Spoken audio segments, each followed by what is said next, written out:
We see here a measurement that says that's a 4-inch height advantage. To the naked eye, maybe it doesn't look like 4 inches, but that's what happened when they were measured. Arm length, a ½ inch advantage for Pavlik, measured from the armpit to the end of the fist. They both weighed in under the 160-pound limit, and Kelly Pavlik overnight has rehydrated back up to 178. Remember, Emmanuel Stewart says he's really a super middleweight. He's gone up 18-plus pounds overnight and will have an 11-pound unofficial advantage over Martinez coming into the ring. Rules of the bout with our unofficial ringside scorer, Harold Letterman. The Kelly Pavlik Sergio Martinez fight is scheduled for 12 rounds using the unified rules of the Association of Boxing Divisions. There is no 3-knockdown rule. Only the referee can stop the fight. A case is caused by an accidental headbutt. We go to the scorecards after 4 rounds have been completed, and you cannot be saved by the bell in any round, including the 12th and final round. Jim! This is the 49th fight of Sergio Martinez's career, but many American fans were unfamiliar with Martinez before seeing him on December 5 in the small room here in the Boardwalk Hall in Atlantic City against Paul Williams. What a fight it was. In the first round, Williams got credit for that knockdown. It was only a glancing blow. A minute later, a solid right hook from Martinez, counter-punching Williams to the canvas. They both had knockdowns in round 1. And that set up a pitched battle manual in which both fighters had their moments in almost every round. It was a great, exciting fight that went back and forth. I gave the fight by Williams just by her. I thought he showed a little bit more energy in the final round, but it was the type of a fight that was definitely one of the greatest fights I've ever saw in my life. Many thought it was the fight of the year for 2009. The decision went by majority decision to Williams, but Martinez's promoter and many of his fans say we're just as happy anybody can see we won the fight, and it certainly set up Martinez as a more than credible opponent for Pavlik tonight. Comes from a rich tradition of boxing in Argentina. Now lives in Oxnard, California, up the coast from Los Angeles. After spending 8 years in Spain, he is a man without a country, but he is a man with a very serious boxing craft. He started out athletically as a soccer player and a bicycle racer. Says that he never went into a boxing gym until age 20 when he was advised to do so to help condition himself for soccer. Instantly, he fell in love, and within a month, he was boxing only. But the stamina base, which proceeds from his background in bicycle racing and soccer, allows him to fight in a tremendously high-energy style.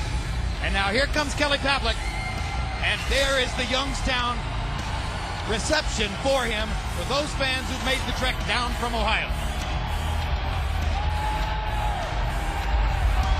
Kelly Pavlik had a stationary bicycle in his living room when we visited him yesterday, attesting to the difficulty he now has of making middleweight. Coming in at 178, you're talking about cruiserweight territory already. That's a situation that is created by having this almost 30-hour difference from the weigh-in to the actual fight. About 15, 20 years ago, that didn't exist. You weighed in on the morning of the actual fight. And I have to believe if we were to tell Sergio Martinez you're outweighed 11 pounds, he would say, fine, my game here is speed anyway. But Absolutely. You say it's good for Pavlik, Emmanuel, and we shall see. Let's go to Michael Buffer for the official introductions. Ladies and gentlemen, good evening and welcome to Atlantic City's Boardwalk Hall, courtesy of Caesars Atlantic City, where tonight, Bob Arum's Top Rank Incorporated, in association with DeBella Entertainment and Corona Extra, are proud to present the main event of the evening. 12 rounds of boxing for the Ring Magazine WBO WBC Middleweight Championship of the World. Sanctioned by the New Jersey State Athletic Control Board, Chairman Tony Orlando, Boxing Commissioner Aaron Davis, WBC President Jose Suleiman, WBO President Francisco Paco Barcarcel. At ringside, the 3 judges scoring this contest are Craig Metlaf, Bárbara Pérez, and Roberto Ramírez. And inside the ring, Your referee in charge of the action at the bell, David Fields. And now for the thousands in attendance and the millions watching around the world on HBO. Ladies and gentlemen, let's get ready to rumble!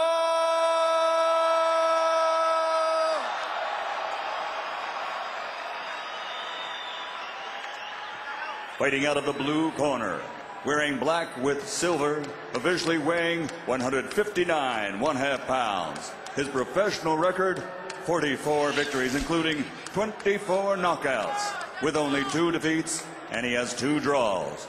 Originally from Quilmes, Argentina, but now training and fighting out of Oxnard, California. The challenger, current WBC super welterweight champion of the world, Sergio La Maravilla Martinez.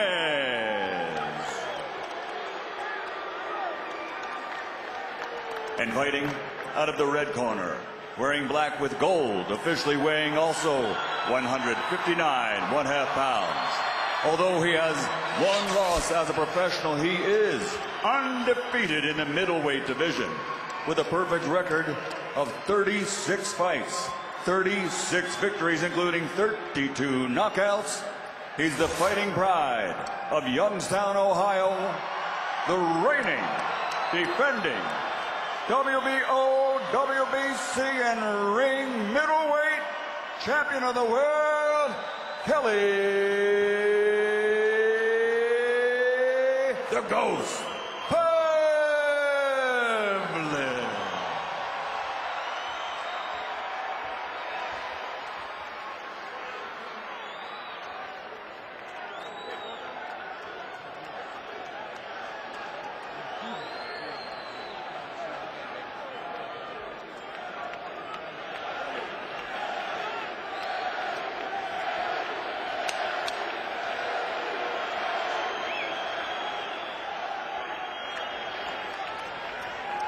Okay, Sergio, Kelly, you're scheduled to box 12 rounds for the WBC, WBO middleweight championship of the world. I've gone over the rules in the dressing room. I expect you to obey my commands at all times. Most of all, protect yourself at all times. Touch gloves. Good luck. Good luck. After their fight, Bernard Hopkins said to Kelly Pavlik, your destiny is at middleweight, presumably because of his size. In Argentina, according to Martinez, the middleweight championship is the queen of championships because of their great tradition down there. Because it belonged to Carlos Monzon. And interestingly, Martinez, partially because he moved away from Argentina for better economic opportunity in Spain a long time ago, acknowledges that no matter how much he accomplishes in the ring, no matter how great he becomes, he could never be Carlos Monzon in Argentina. An honest statement. Meanwhile, round 1 begins with Martinez moving and Pavlik looking for a chance.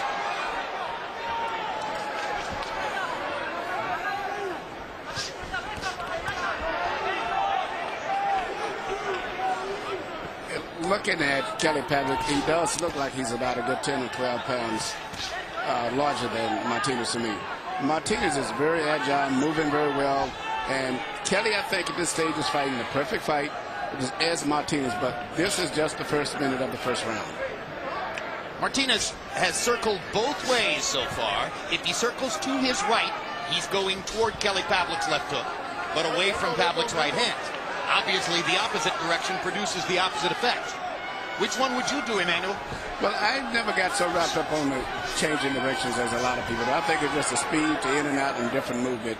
But right now, Kelly is doing one thing, is working his jab, but he needs to work it more. He's got to be very careful that he doesn't get caught with a counterpunch as he's coming forward. Martinez has already shown you how adeptly he can go in and out, get a couple of punches in when he gets to Pavlik, and then move back out, and usually both in and out at an angle. He doesn't go straight forward. That's the closest Pavlik has come yet to landing a right hand.